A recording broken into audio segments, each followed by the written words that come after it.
Pues tengo en esta materia 17 años, también aproximadamente, 17 años en los que nunca se deja de aprender. Cada día van cambiando las cosas, van cambiando los criterios, y bueno, por eso precisamente estamos hoy aquí. Creo que de los temas más nuevos, más novedosos, es precisamente la violencia política de género. Así que creo que entre todos podemos ir construyendo un andamiaje que dé protección precisamente a las mujeres que enfrentan este tipo de situaciones. Muchas gracias. Muchas gracias, consejera. Vamos a darle la palabra al primer tema, vamos a pasar al primer tema, que es esquema de elaboración del juicio ciudadano, y ahora sí que íbamos a empezar por las mujeres. Sin embargo, también a opinión y a petición de la maestra Talía, va a empezar el magistrado Enrique Figueroa con el tema esquema de elaboración del juicio ciudadano. Por favor, magistrado, muchísimas gracias. Adelante. Pues agradezco muchísimo la deferencia. Como ustedes han podido observar a lo largo de este curso taller, que ha sido magníficamente conducido por las autoridades del Tribunal Electoral del Poder Judicial de la Federación, en compañía y en colaboración con las autoridades electorales locales. Y como ya se les anticipó, yo vengo a platicar con ustedes de manera muy didáctica cómo elaborar una demanda de juicio para la protección de los derechos político-electorales del ciudadano. Y bueno, pues esto no le gusta a los despachos de abogadas y abogados, porque el juicio para la protección de los derechos político-electorales del ciudadano se vende como un instrumento muy caro, prácticamente inaccesible, y la misión que tengo es aquí romper ese paradigma, romper la idea de que al juicio para la protección de los derechos político-electorales del ciudadano solamente se puede acceder si yo acudo con un abogado o abogada especialista en la materia, y esto me puede impedir llevar a la Justicia Electoral Federal un asunto donde potencialmente se está enfrentando temas relacionados con violencia política en razón de género contra las mujeres. Lo primero que yo quiero platicarles es que, como ustedes saben, la Sala Regional Jalapa del Tribunal Electoral del Poder Judicial de la Federación tiene a su cargo la circunscripción, la tercera circunscripción plurinominal electoral. Esta circunscripción arranca en el estado de Veracruz, recorre el estado de Tabasco, Campeche, Yucatán, Quintana Roo, Chiapas y Oaxaca.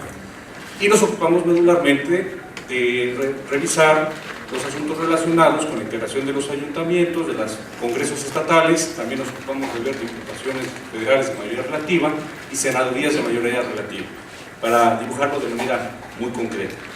Y yo quisiera en ese momento entonces recordar que aquí en el estado de Quintana Roo se van a renovar, además de los 11 ayuntamientos, se van a renovar 3 diputaciones federales de mayoría relativa, cuyas cabeceras están en Solidaridad, Otompe Blanco, Benito Juárez.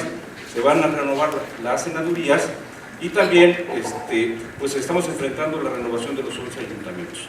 Esto ya desde ahorita nos empieza a marcar el panorama que estamos próximos a revisar en las próximas semanas, y desde ahorita nos va diciendo cuál es el potencial escenario de procesos electorales locales y federales que vamos a estar eventualmente revisando en la Sala Regional Jalapa. Ahora, es importante aclararles que una primera pregunta que se debe formular la persona, la potencial víctima de la violencia política de género, es ¿qué plazos tengo para poder llevar un asunto de esta naturaleza a la Sala Regional Jalapa? Fíjense ustedes que en principio la ley indica que si se trata de un acto positivo, se tiene un plazo de 4 días para poder presentar la demanda correspondiente. 4 días.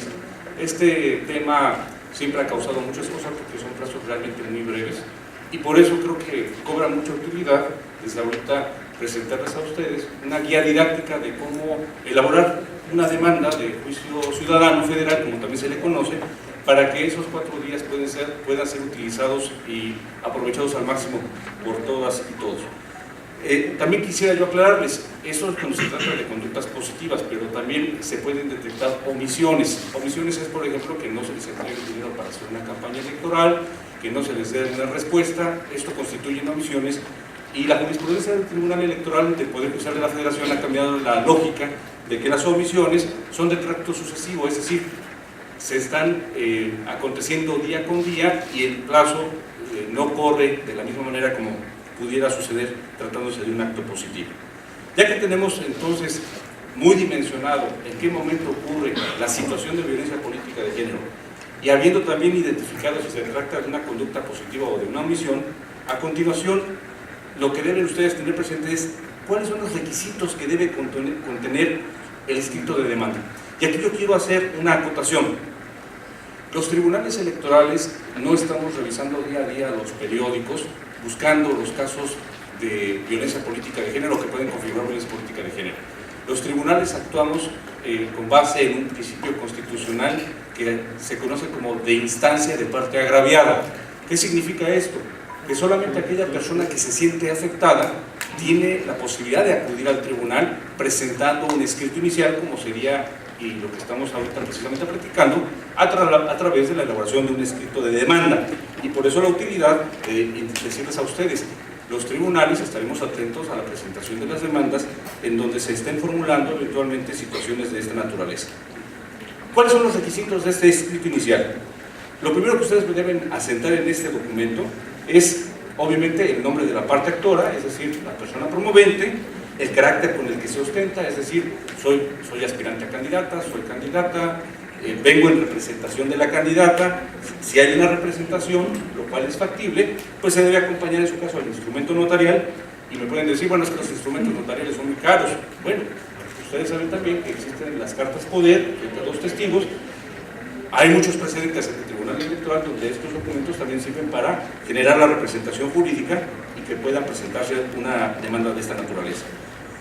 El segundo elemento que debe contener este documento es el domicilio para recibir notificaciones y, en su caso, el autorizado que las reciba. Esto es muy importante, porque el domicilio, como ustedes saben, es el punto, el lugar físico, geográfico, en donde se establece el contacto entre el tribunal y la justiciable, el justiciado.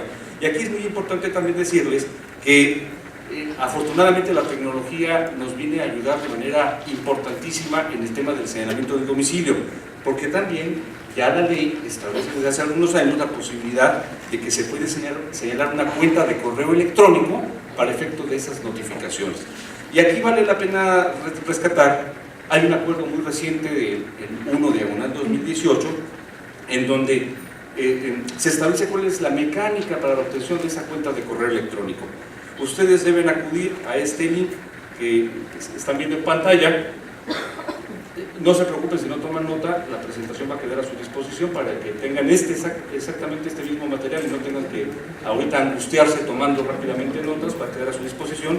Ustedes van a darle clic a esta liga y de inmediato, como van a poder ustedes observar, este link lo que va a reflejar es el manual de operación de notificaciones electrónicas.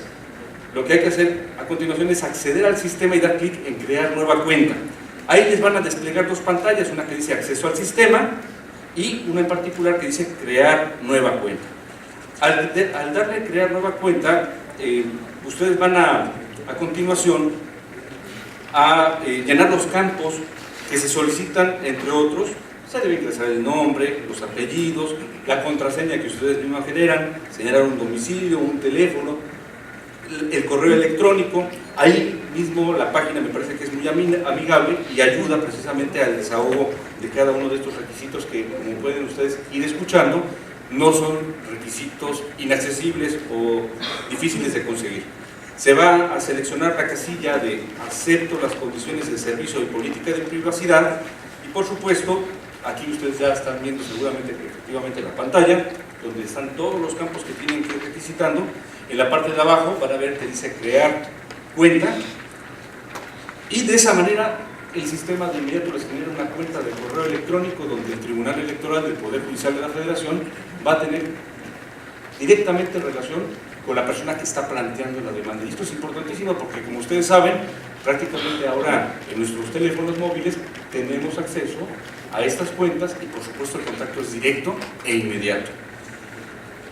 Una vez que hemos señalado el domicilio y, en su caso, las personas que quedarían autorizadas para recibir las notificaciones, hay que señalar de manera precisa el nombre de quién o quienes estén ejerciendo los actos u omisiones reclamados. Esto es, hay que identificar de dónde está la fuente de la potencial violencia política de género. Esto es muy importante porque desde ahí ya el tribunal va dibujando el tipo de caso que va a enfrentar a partir de esta demanda. A continuación, el requisito muy importante que yo quiero ahí destacarles es que debe haber una exposición de los hechos de forma muy clara, de la forma más clara posible, así como los alcancé a escuchar ahorita que se desarrollaron los talleres, donde ustedes de manera descriptiva iban relatando las circunstancias de modo, de tiempo, de lugar. Precisamente es lo que se tiene que hacer en la demanda. Observada la situación que puede configurar violencia política de género, el apartado de exposición de los hechos de forma clara implica que le deben dar al juzgador precisamente el contexto de lo que sucedió, de lo que está ocurriendo, y por supuesto eso nos va a permitir ya ir contextualizando el caso particular y nos va a permitir también ir definiendo criterios de competencia, de jurisdicción, y por supuesto nos va a permitir también ayudarle a la justiciable o al justiciable en la atención de su asunto. Quiero advertirles que precisamente el contexto, en muchas ocasiones advertimos que en la demanda ya desde el inicio se vienen pidiendo medidas de protección, pero también el contexto, la descripción de los hechos al juzgador le da la posibilidad de definir y dictarlas de oficio. De oficio significa que aunque no las pidan, si nosotros advertimos que hay una situación de peligro, de riesgo, podemos dictarlas automáticamente de oficio. No es necesaria la petición, las pueden pedir también. Y por eso no quise saltarme la posibilidad de decirles que las pueden pedir, y si nosotros lo advertimos también, podemos dictarlas. Las medidas de protección, como pueden observar ustedes en esta gráfica, tienen por objeto proteger y garantizar los derechos político-electorales de la víctima, en tanto se resuelve el fondo del asunto. Y obviamente lo que evitan es que la violación sea irremediable en su reparación. Y eso me parece que es muy importante que lo tomemos en cuenta, porque dependiendo del tipo del contexto de violencia política, podemos adoptar medidas de protección de diferente índole. Y quiero avisarles y comentarles, la Sala Regional de Jalapa tiene un promedio de resolución de los juicios para la protección de los derechos político-electorales del ciudadano, ya en el dictado de la sentencia de fondo, de máximo 2 semanas. Las medidas de protección las estamos dictando en promedio entre los 3 y los 5 días de que llegó la demanda. Y como pueden observar, la idea de esto es precisamente darle acceso a la justicia de la manera más pronta, expedita, completa, imparcial, a las justiciables y a los justiciables que buscan acceder a la tutela de sus derechos político-electorales del ciudadano. Vale la pena aclarar, para que vean ustedes la utilidad de las medidas de protección, y les repito, no es necesario que las pidan. Si la sala observa que es necesario dictarlas, así lo hará de oficio. ¿Por qué son importantes las medidas de protección? Porque podemos vincular, entre otras autoridades, dependiendo del caso particular, a la Subsecretaría de Derechos Humanos de la Secretaría de Gobernación Federal, a la Fiscalía Especializada para la Atención de Delitos Electorales, tanto la federal como la local, la Fiscalía Especial para los Delitos de Violencia contra las Mujeres y Trata de Personas. Podemos vincular también a la Comisión Ejecutiva de Atención a Víctimas, a la Comisión Nacional para Prevenir y Erradicar la Violencia contra las Mujeres, al Instituto Nacional de las Mujeres. En el ámbito local pueden quedar vinculadas también la Secretaría General de Gobierno, la Fiscalía General del Estado, hasta el Congreso del Estado. Igualmente, la Secretaría de Seguridad Pública, la Comisión Estatal de Derechos Humanos, la Fiscalía Especializada para la Atención de Delitos contra la Mujer por razón de género. Es decir, las medidas de protección tienen toda esta cobertura, y dependiendo del caso particular nosotros podemos vincular a esas autoridades a que en el respectivo ámbito de atribuciones den los apoyos necesarios para proteger la vida, la integridad y el ejercicio de los derechos político-electorales de la potencial víctima. Es importante también, y regreso nuevamente a mi guión, una vez que hemos abordado muy rápidamente el tema de las medidas de protección, que es necesario acompañar y ofrecer las pruebas que tengan a su alcance para efecto de demostrar la situación de violencia política de género que están enfrentando. Como pueden ustedes observar, el ejercicio que realizaron nuestras expertas talleristas está basado precisamente en acervos probatorios. Lo que ustedes estuvieron aquí examinando son pruebas. Entonces, obviamente la violencia política de género también va dejando rastros, va dejando evidencias. Y es necesario que a ese escrito ustedes acompañen todas las pruebas que tengan a su alcance para que el juzgador tenga la posibilidad de reconstruir el caso que estamos leyendo de manera documentada. También les quiero aclarar, y vamos a verlo un poco más adelante, a partir de un caso particular para que vean cómo operan precisamente estas demandas de juicio para la protección de los derechos políticos y electorales del ciudadano, que también existe la posibilidad de que las salas del Tribunal Electoral desplieguen diligencias para mejor proveer. ¿Qué significa esto? Que si nosotros contamos con un mínimo de indicios, podemos allegar al expediente pruebas que nos pueden servir para revelar, para poner al descubierto si existe o no existe la situación de violencia política de género. Finalmente, y les quiero repetir, y por favor, esto es muy importante porque luego yo sé que las prisas son casos complejos en donde muchas veces, y la intención de este curso taller es que directamente las personas que la sufran no tengan que acudir a un abogado, sino en la noche, en la molestia, pues redacten, no se les olvide firmar el documento, pues, la firma autógrafa. Digo, a ver, se nos olvida firmar las boletas de los hijos de calificaciones, los recados de la profesora, pero la firma autógrafa en el escrito inicial de demanda es un instrumento medular. ¿Para qué? Para que esa demanda pueda ser atendida por el órgano jurisdiccional. Si no, se trata de un documento en blanco, sin autor, y de acuerdo con la ley no es posible dar cauce a este tipo de documentos. Vamos bien. Fíjense ustedes que ¿ante qué autoridad se debe presentar la demanda? Ya tengo mi documento, ya llegué a mis pruebas, ya firmé el documento. ¿Ante quién debo presentar la demanda? De acuerdo con la ley, ante quien se debe presentar la demanda es ante la autoridad señalada como responsable. Pero me pueden decir, pero si precisamente con él me estoy peleando o con él tengo el conflicto, eso que me pides puede hacer inaccesible el acceso a la justicia. Porque si en principio la ley me obliga a ir con quien está directamente desarrollando la violencia política, pues mi demanda no puede tomar causa. Les quiero decir que al respecto el Tribunal Electoral ha dictado una jurisprudencia que data ya del año 2013, en donde dice que esas demandas pueden ser presentadas directamente ante las salas que son competentes en la resolución de esos asuntos. Y esto, por supuesto, abre una vía en donde ya no quedan sujetas a presentar la demanda ante quien potencialmente esté violando sus derechos político-electorales. Por supuesto, les quiero comentar, hay responsables de diferente naturaleza. Se puede considerar como responsable a un partido político, se puede considerar como responsable a un partido político, a un presidente municipal, incluso se puede considerar como responsable a un tribunal electoral. Vamos a ver varios casos, especialmente del Tribunal Electoral del Estado de Oaxaca, en donde se le considera autoridad responsable y, por supuesto, las autoridades jurisdiccionales jamás van a rechazar la presentación de una demanda. Hay casos en donde la propia Sala Regional Jalapa ha sido directamente señalada como autoridad responsable y nosotros tenemos la obligación, por supuesto, de recibir el instrumento, el documento y mandarlo a la superioridad para que sea revisado. Pero sabemos que también las justiciables pueden enfrentar contextos diferentes, no institucionalizados. Y por eso yo les quiero decir que existe esta alternativa, esta solución, para que puedan presentar su escrito inicial de demanda. Tratándose de la Sala Regional Jalapa, ahí va a aparecer en un momento en la pantalla, el domicilio de la Sala Regional Jalapa está en la ciudad de allá en Jalapa, Veracruz. Ahí estamos atentos, ahí está el domicilio, incluso les queremos una fotografía del edificio donde estamos.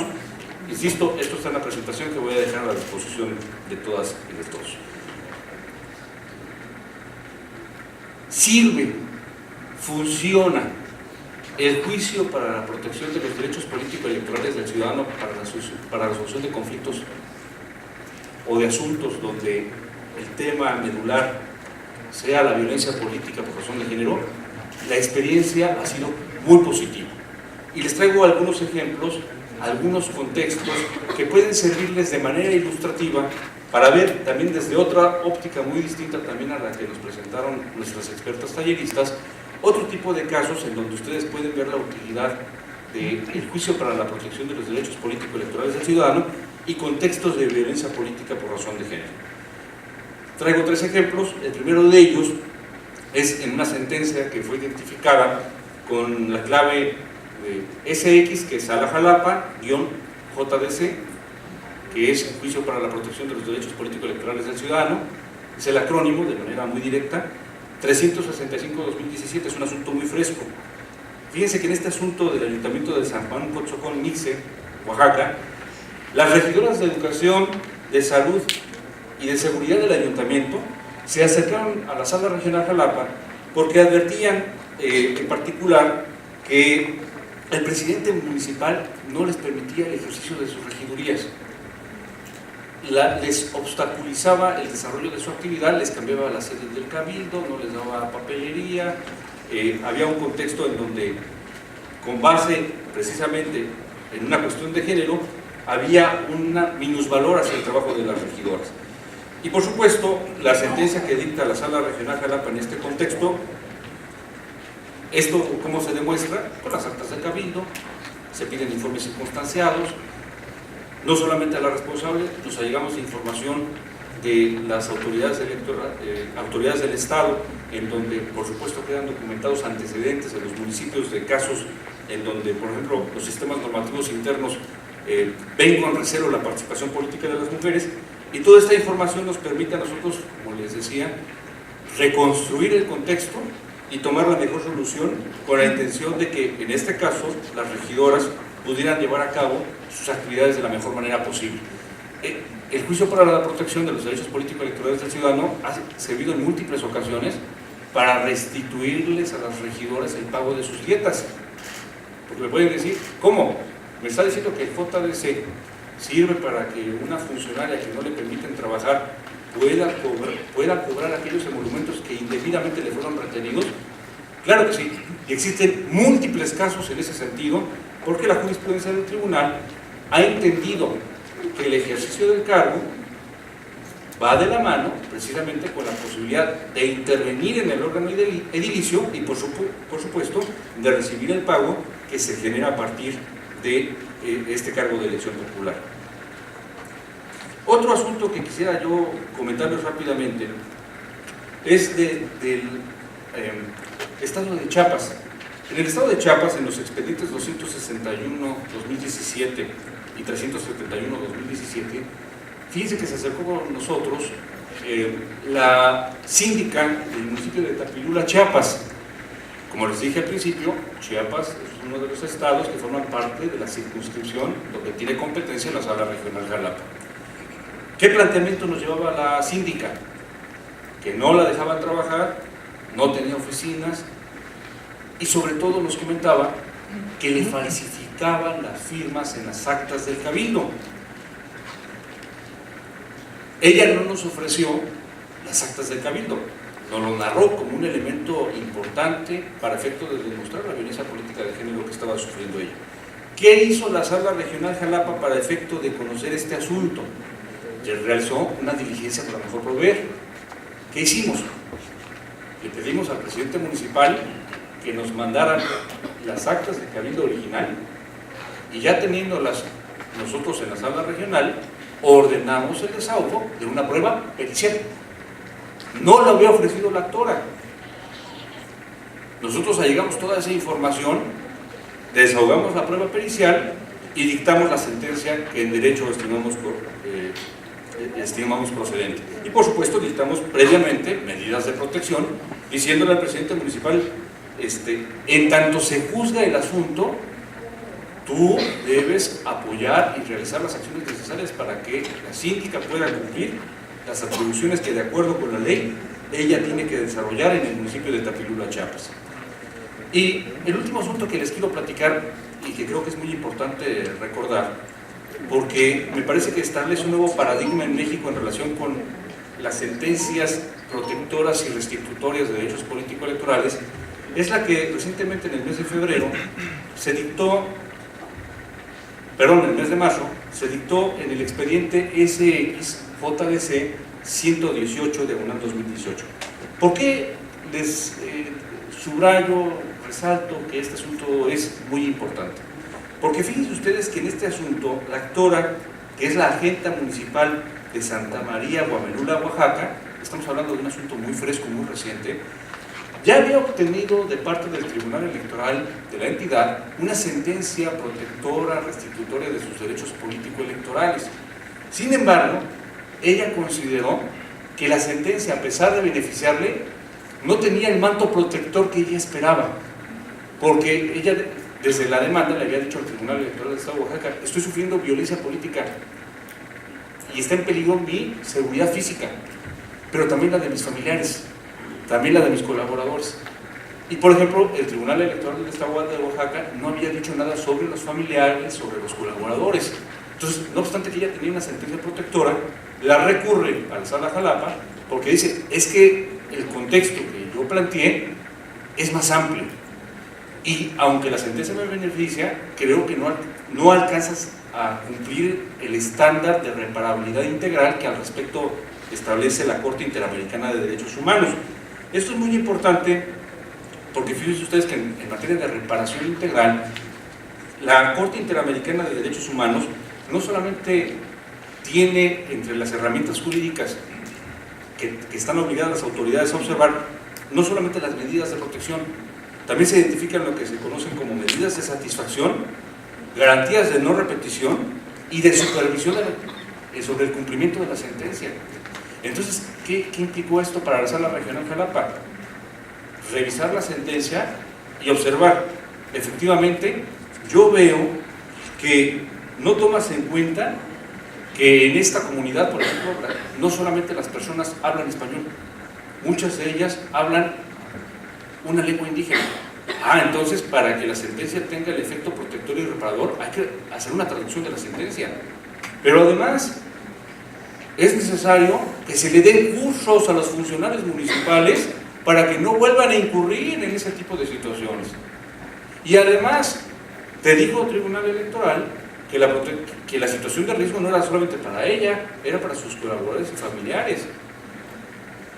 Como pueden observar ustedes, no obstante que haya una sentencia protectora, es posible todavía que una instancia posterior revise la determinación adoptada por una primera instancia y en su caso dicte medidas de protección, medidas de satisfacción, garantías de no repetición y supervisión del cumplimiento de la sentencia.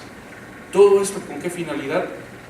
Y ese es el objetivo central de este curso taller, que sepan ustedes que hay todo un aparato institucional y que todas las servidoras públicas y servidores públicos del Tribunal Electoral, del Poder Judicial de la Federación y de las autoridades que hemos sido convocadas y que participamos en este curso taller, estaremos sumamente atentos y atentas a que 2018 y especialmente en el estado de Quintana Roo, esperemos que siga esa marca perfecta y si hay algún asunto, decirles a ustedes que estaremos muy atentos para tutelar, salvaguardar, restituir el ejercicio de sus derechos político-electorales. Muchas gracias.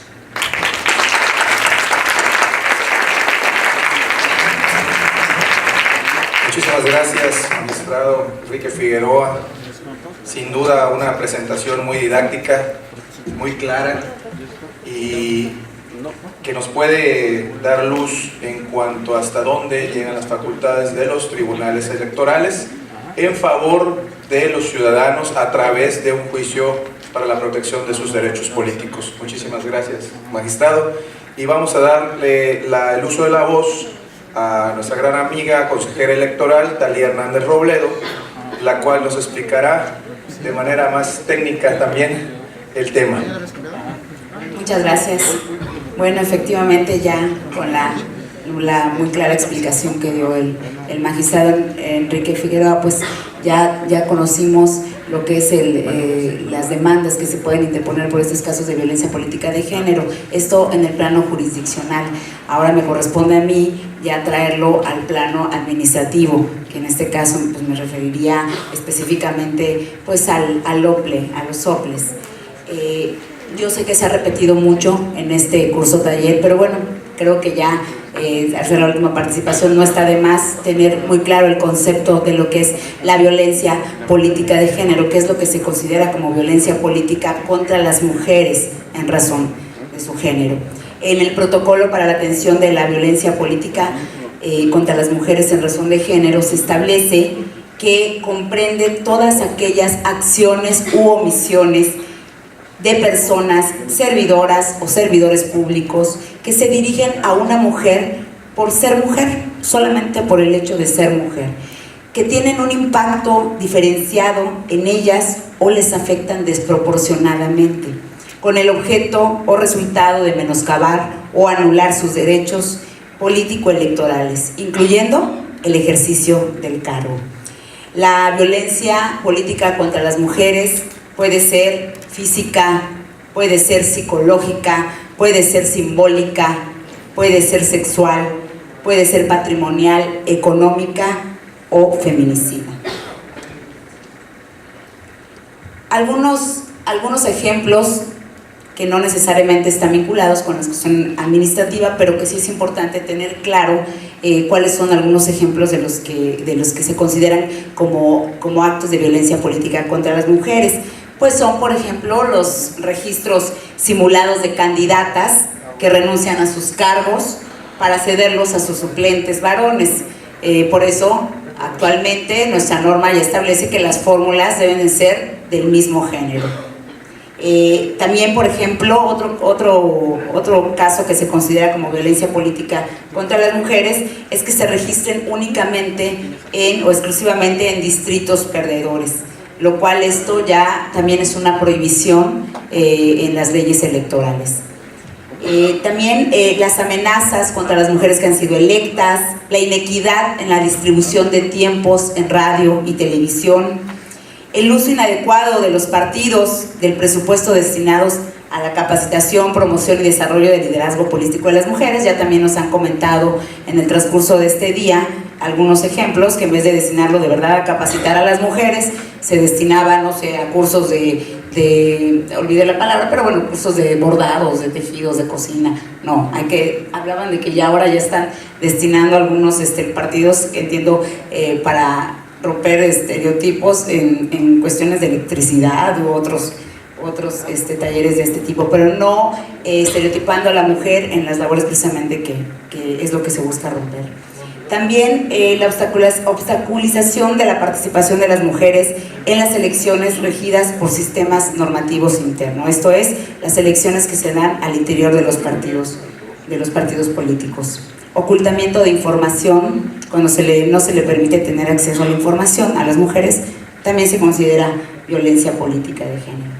Represalias por vincularse y defender temas de género y derechos humanos de las mujeres, desestimación y descalificación de las propuestas que presentan las mujeres, agresiones verbales basadas en estereotipos y visiones discriminatorias sobre las mujeres, de la cual ya hemos hablado también ampliamente en este curso, acoso, ataques físicos, violencia sexual e incluso asesinato.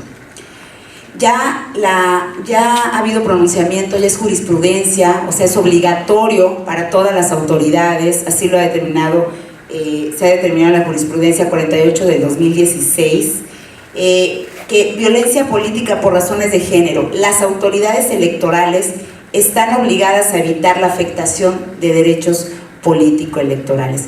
¿A qué nos obliga esa jurisprudencia a las autoridades? A que debemos de realizar un análisis de todos los hechos o los agravios expuestos. Se necesita que cada caso sea analizado en forma particular, atendiendo al caso concreto. Esto es, hay una complejidad en este tipo de asuntos de violencia política de género. Y entonces es necesario que las autoridades analicemos cada caso para determinar primero que nada si se trata o no de violencia de género. Y en su caso, bueno, pues tomar las acciones para que no queden impunes estos hechos. Y también es una obligación de todas las autoridades electorales el actuar con la debida diligencia y de manera conjunta para prevenir, investigar, sancionar y reparar una posible afectación a los derechos. Nosotros en nuestra legislación contamos con dos tipos de procedimientos sancionadores. Esta es la vía precisamente por la cual se puede presentar alguna queja o alguna denuncia también en este tipo de temas como el de violencia política contra la mujer. ¿Cuál es la finalidad? La finalidad es que las quejas y denuncias que sean presentadas ante el instituto o incluso aquellas iniciadas de oficio se puedan valorar los elementos de prueba que se tengan, que se presenten o de las que se llegue el propio instituto durante la investigación. Hay dos tipos de procedimientos. Tenemos un procedimiento ordinario sancionador y tenemos también un procedimiento especial sancionador. ¿Qué conoce el procedimiento ordinario sancionador? Bueno, conoce de infracciones y la aplicación de sanciones administrativas que no son materia del procedimiento especial sancionador. Entonces, ¿qué es lo que es materia del procedimiento especial sancionador? ¿Qué es lo que acota más la ley? Dice, cuando se violan la disposición del artículo 134 constitucional, específicamente el párrafo cuarto, que tiene que ver con el recurso público. Cuando se contravengan las normas sobre propaganda política o electoral, cuando se constituyen actos anticipados de campaña o precampaña y el derecho de réplica. Para el caso concreto de violencia política de género, me parece que ya lo mencionaba la magistrada presidenta, aplica sobre todo lo que es referente a la propaganda político-electoral, que es donde precisamente pudieran mermarse generalmente en una campaña electoral los derechos de las mujeres. ¿Qué ha determinado la Sala Superior? Dice, si bien el procedimiento sancionador ordinario sancionador tiene una competencia general y amplia, mientras que el especial sancionador tiene una procedencia acotada, no se debe perder de vista que el procedimiento especial sancionador es la vía idónea, resulta ser la vía idónea cuando se trata de actos que se cometen dentro de los procesos electorales, pues se requiere que la expeditez de una resolución. Ya lo comentaban también en el caso, lo voy a referir ahorita, pero bueno, en el caso del procedimiento especial sancionador, coloquialmente conocido como PES, la instancia administrativa es dual. La instancia administrativa nos encargamos de la sustanciación y el dictado, en su caso, de una medida cautelar, y quien ya resuelve en definitiva la queja o denuncia es el Tribunal Electoral local. Entonces, se tiene que, en el caso del procedimiento especial sancionador, se recibe una queja o denuncia ante cualquier órgano del IECRO. Ahí pueden presentar cualquier mujer que se sienta violentada, puede presentar una queja o denuncia. ¿Qué se hace? Inmediatamente se turna a lo que es a la dirección jurídica y bueno, en esta se examina. Aquí dice que puede ser en un momento dado desechada. Yo veo complicado desechar por mero procedimiento una queja en este tema sin que no haya obviamente una exhaustiva investigación. Si se admite, bueno, tiene que correr un procedimiento normal, se va a emplazar al denunciado y al denunciante para una audiencia de alegatos en la que es una audiencia sumaria en la que se va en forma oral e ininterrumpida, se lleva a cabo para que pueda determinar, se presenten las pruebas y se presenten los alegatos. Y bueno, cuando se concluye esta audiencia, se prepara un informe circunstanciado, que se rinde al tribunal con una especie de dictamen, lo comentaba igual la magistrada hace un rato, y además se turna el expediente completo. Ya con estos elementos, el tribunal puede ordenar aún más diligencias y emitir resolución. En el Inter, obviamente, cuando se presenta la queja, sí tiene que haber por parte de la Comisión de Quejas y Denuncias, de ser el caso, un pronunciamiento de si se requiere un dictado de una medida cautelar para frenar cualquier conducta que pudiera vulnerar o seguir vulnerando a quien se siente agraviado por los hechos. ¿Cómo vamos a identificar la violencia política contra las mujeres? Bueno, en atención a lo que nos establece el protocolo para atender la violencia política contra las mujeres, tenemos que es importante derivar dos elementos que son indispensables para considerar que estamos ante un caso de violencia política de género. Uno, cuando la violencia se dirige a una mujer por ser mujer. Es decir, cuando las agresiones están especialmente planificadas y orientadas en contra de las mujeres por su condición de ser mujer y por lo que representan en términos simbólicos bajo concepciones que están basadas en prejuicios. Otro elemento es cuando la violencia tiene un impacto diferenciado en las mujeres o les afecta desproporcionadamente. Este elemento lo que se hace es cargo de aquellos hechos que afectan a las mujeres de forma diferente o en mayor proporción que a los hombres, o bien de aquellos hechos cuyas consecuencias se agravan por su condición de ser mujer. En ello habrá que tomar en cuenta las afectaciones que un acto de violencia puede generar en el proyecto de vida de las mujeres. Hay cinco elementos que son los que ha establecido el Tribunal Electoral del Poder Judicial de la Federación, con los que se podría identificar o que se tiene que verificar para decir que estamos precisamente ante una violencia política contra las mujeres en razón de su género.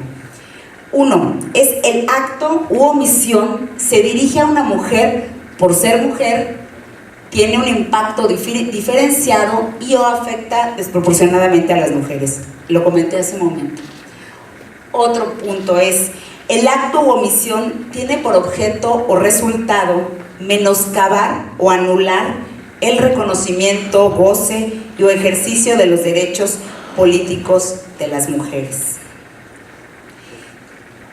Otro punto es que se da en el marco del ejercicio de los derechos político-electorales o bien en el ejercicio de un cargo público. También esto ya se ha reiterado en este curso, sin importar el hecho de que se manifieste en el ámbito público, en el ámbito privado, en el ámbito político, en lo económico, social, cultural, civil, etcétera, dentro de una familia, dentro de una unidad doméstica o en cualquier relación interpersonal en la comunidad, en un partido o institución.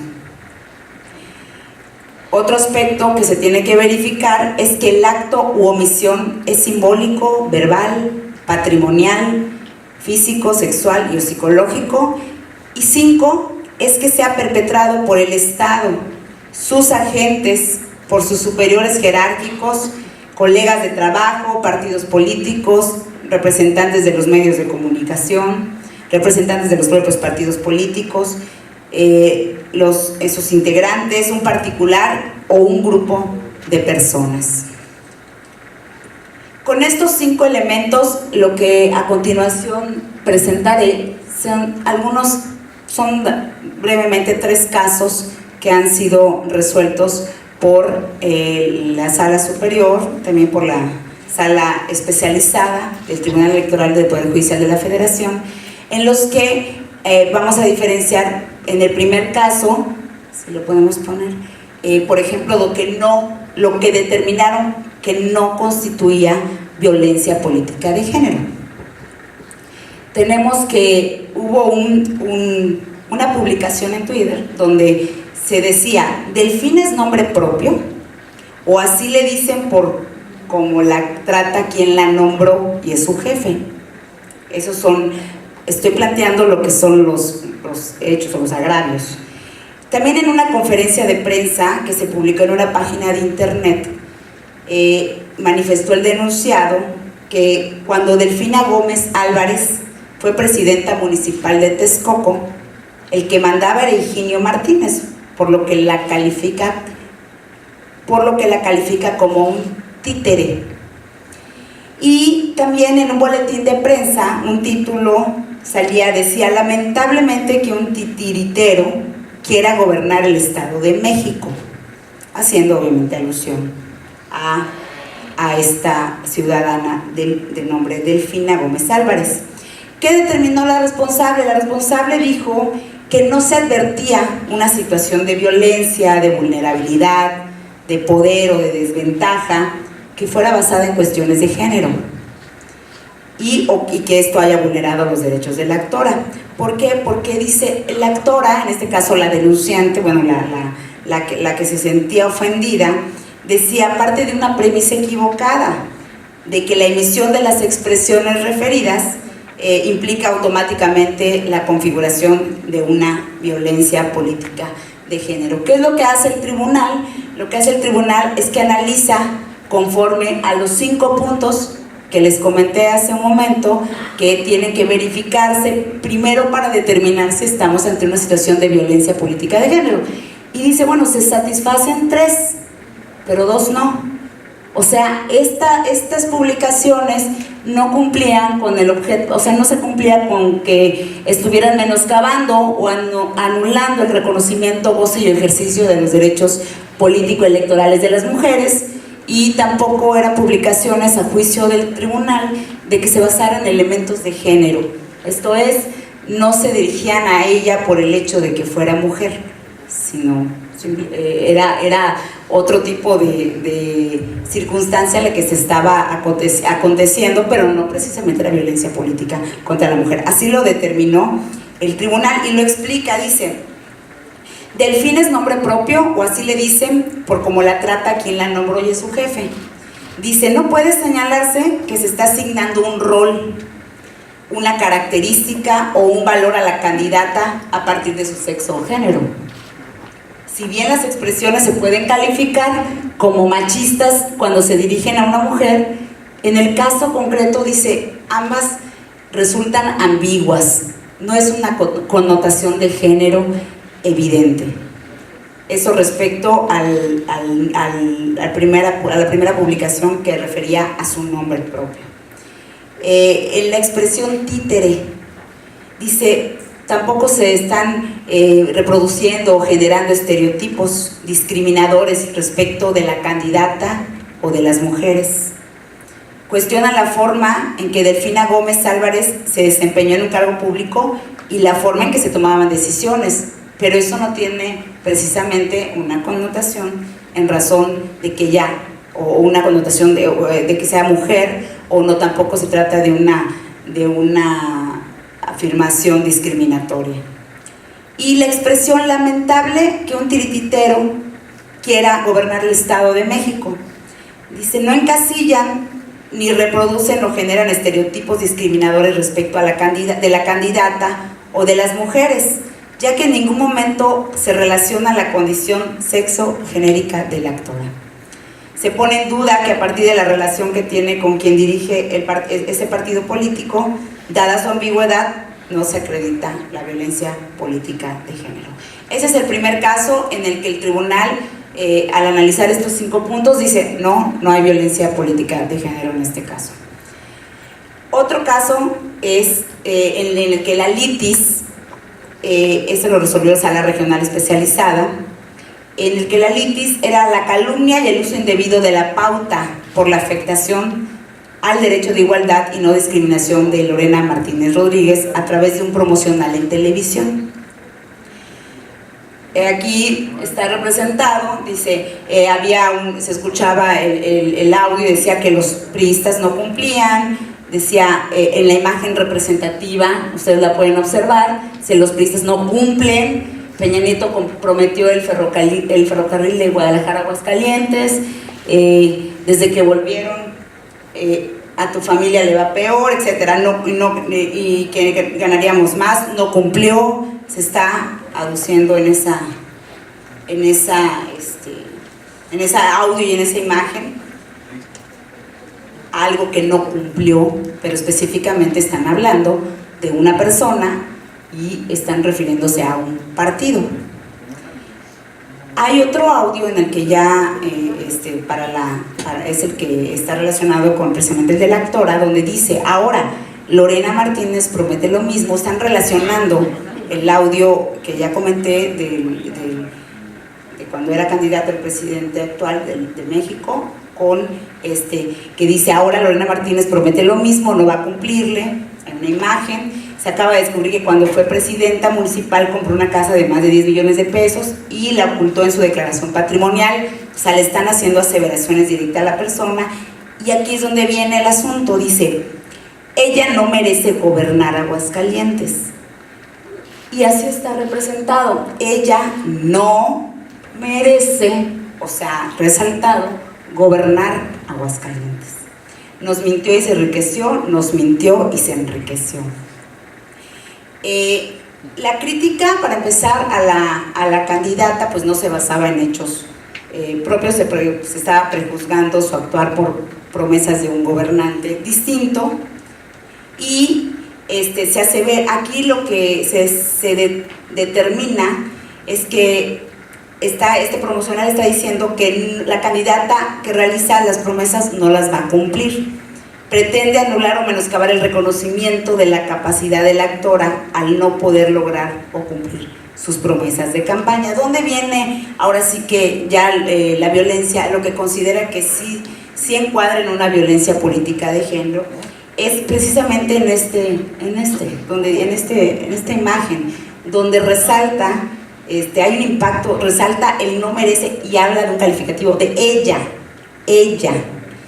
Entonces, esto, lo que dice el tribunal es que constituye una forma de violencia simbólica, máxime cuando se afirma que ella no merece gobernar.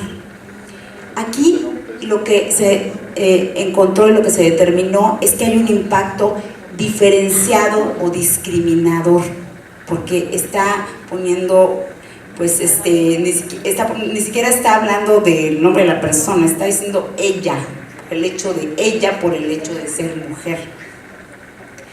Destaca ese pronombre, el verbo merece, donde se hace notar que a raíz de tales supuestos actos carece de posibilidad en el sentido de merecer, del sentido de merecimiento para ejercer un cargo público por su articulación con el referido pronombre.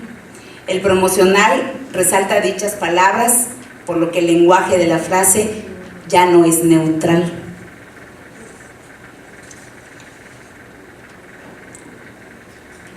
Entonces, ¿qué resuelve? ¿Qué resuelve ya la sala especializada? Dice, el promocional actualiza un uso indebido de la pauta, materializado a través del promocional, con cuyo contenido se induce a cierta forma de violencia política en contra de Lorena Martínez Rodríguez. Y bueno, ya por último, un caso más es el relacionado con la discriminación indirecta en contra de las mujeres. Un uso indebido de la pauta a través de un promocional en radio y televisión, cuyo contenido promueve la violencia de género al plantear una situación de maltrato social. El contenido de audio e imágenes del promocional Vecinas Coahuila, se veía pues, que platicaban dos mujeres, en la que dicen, ya son muchos años soportando un golpe tras otro, me da mucho miedo dejarlo. ¿Y cómo no te da miedo que te siga lastimando a ti y a los niños? Que vuelva a golpearte como siempre. Pues sí, le pregunta, pero ¿y cómo le hago? ¿Cómo le voy a hacer yo? Le dice la otra. Le das con la puerta un golpe en la nariz y que se pudra en la cárcel. Dile basta al maltrato del PRI, dice, vota sin miedo, vota en defensa propia. Cambia Coahuila, tu vida cambia, PAN. ¿Qué hace? Utiliza una problemática, que es lo que determina aquí la sala regional especializada, que se utiliza una problemática social de violencia familiar para ejemplificar el supuesto maltrato que la sociedad ha sufrido por parte del PRI. Dice, le das con la puerta un golpe en la nariz y que se pudra en la cárcel. Esta es una respuesta a actuar violento que refuerza la continuidad de violencia. No contribuye, así dice la sala, a la solución de un problema tan grave como lo es la violencia familiar o en contra de las mujeres. ¿Por qué? Porque para poder hacer visible el estereotipo en este promocional es necesario que nos situemos en el contexto. Violencia contra la mujer en Coahuila de Zaragoza. ¿Cuál es la estadística? Dice, violencia contra la mujer en el contexto social y pasar de lo invisible a lo visible, reconocer que los estereotipos tienden a tomar formas sutiles y normalizadas. Los partidos políticos también están obligados a eliminar prejuicios y prácticas basadas en estereotipos de hombres y mujeres, ya que mediante la comunicación que establezcan en esos medios de difusión social masiva, tienen una magnífica, idónea y oportuna vía para materializar su contribución con la sociedad. Lo que en el caso concreto, dice Sala Regional, no aconteció. No estaba contribuyendo en su obligación el partido político para eliminar estereotipos. Bueno, pues hasta aquí llega mi participación. Espero les haya sido de utilidad. Muchas gracias. Muchísimas gracias, consejera Thalía. Pues como ven, no todos los actos son violencia política de género en contra de las mujeres, y para eso este protocolo, el cual todos tenemos, con nosotros como juzgadores nos da base para determinar si hay o no violencia política de género. Les quiero comentar que en algunos talleres en la Ciudad de México nos juntamos todos los magistrados electorales haciendo mesas de trabajo. Incluso para nosotros es difícil determinarla en cuanto a casos concretos. Sin embargo, este protocolo nos ayuda para tener criterios similares o semejantes e ir creando esa línea de qué es y qué no es una violencia política de género. Yo agradezco muchísimo a todos los que vinieron, sobre todo a las candidatas, a las asociaciones y a todas las mujeres que están aquí presentes, que les interese este tema. Un aplauso para ustedes y un aplauso para mis dos ponentes. Muchísimas gracias.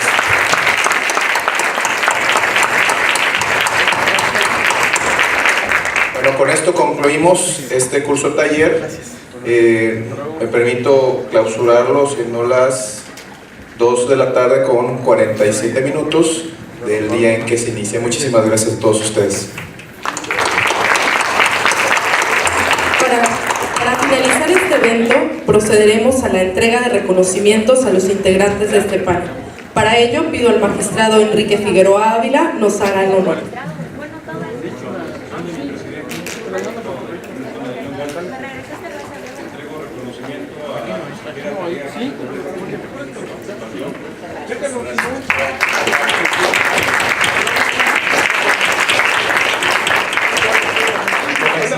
La moderación a don Vicente Aguilar Rojas, también un reconocimiento